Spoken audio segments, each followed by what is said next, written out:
అదే RTV app వార్తల్ని క్షణాల్లో చదివే అవకాశం ఉంటుంది. ఒక న్యూస్ పేపర్, ఒక టెలివిజన్ ఛానల్ మీ చేతుల్లో ఎప్పుడూ ఉంటాయి.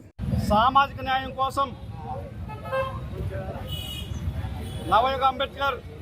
మాన్యశ్రీ మందాకృష్ణ మాదిగ గారి నాయకత్వంలో 1994 జూలై 7వ తారీఖున ప్రకాశం జిల్లా ఈదుమూడి గ్రామంలో ఏర్పడిన మాదిగ రిజర్వేషన్ పోరాట సమితి 30 వసంతాలు పూర్తి చేసుకుని 31వ ఆవిర్భావ దినోత్సవాన్ని మరి ఈరోజు మండపేట పట్టణంలో అన్ని కుల సంఘాలు ఒక మాదిగ కులం కాదని చెప్పి ఇక్కడ ఎస్సీ ఎస్టీ బీసీ మైనార్టీ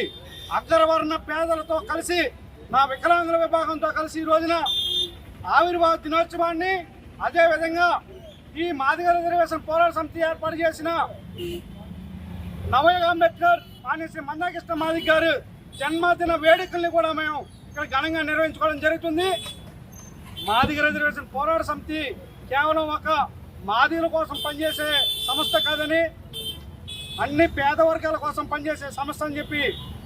మరి ఆ సంస్థ ఏ రకంగా పనిచేసిందో మీ అందరికీ తెలుసు. మేము చెప్పుకోవడం కాదు, నిన్నగాక మొన్న పెన్షన్లు పంపిణీ రోజున సాక్షాత్తు ఈ రాష్ట్ర ఉప ముఖ్యమంత్రి డిప్యూటీ సీఎం మన పవన్ కళ్యాణ్ గారే మందాకృష్ణ మాదిగ గారిని అమలందించిన చరిత్ర మందాకృష్ణ మాదిగ గారికి ఉందని చెప్పి ఈ సందర్భంగా నేను గుర్తు చేస్తున్నాను. ఈరోజు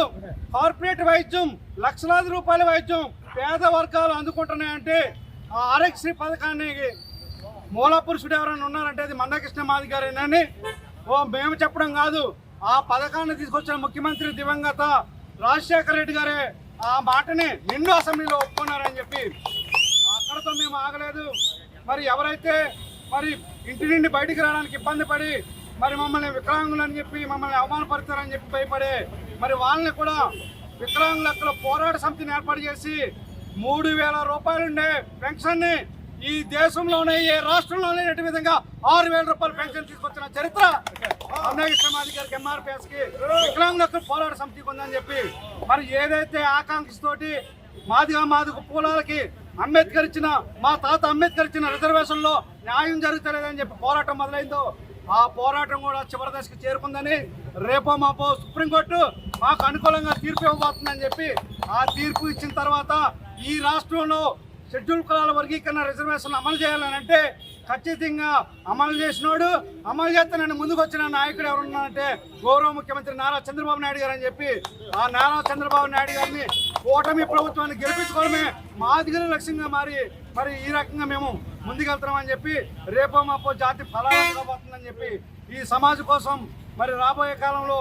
అణగారిన వర్గాలందరినీ ఏకం చేసి రాజ్యాధికారం తీసుకొచ్చే ఆ ప్రక్రియ మొదలవబోతుందని చెప్పి సందర్భంగా తెలియజేస్తూ ఈ కార్యక్రమంలో పాల్గొన్న నా ఎస్సీ ఎస్టీ బీసీ మైనార్టీల నాయకులందరికీ అలాగే నా వికలాంగుల సోదరులందరికీ నా వృద్ధుల వితంతులందరూ కూడా ముందుగా మాదిగ రిజర్వేషన్ పోరాట సమితి మందాకృష్ణ మాదిగ గారి తరఫున సామాజిక నమస్కారాలు తెలియజేస్తూ సెలవు తీసుకుంటున్నాను. మరిన్ని వీడియోస్ కోసం ఛానల్ ని సబ్స్క్రైబ్ చేయండి, లేటెస్ట్ అప్డేట్స్ కోసం వాట్సాప్ ఛానల్ ని ఫాలో చేయండి అండ్ లింక్ డిస్క్రిప్షన్ లో ఉంది.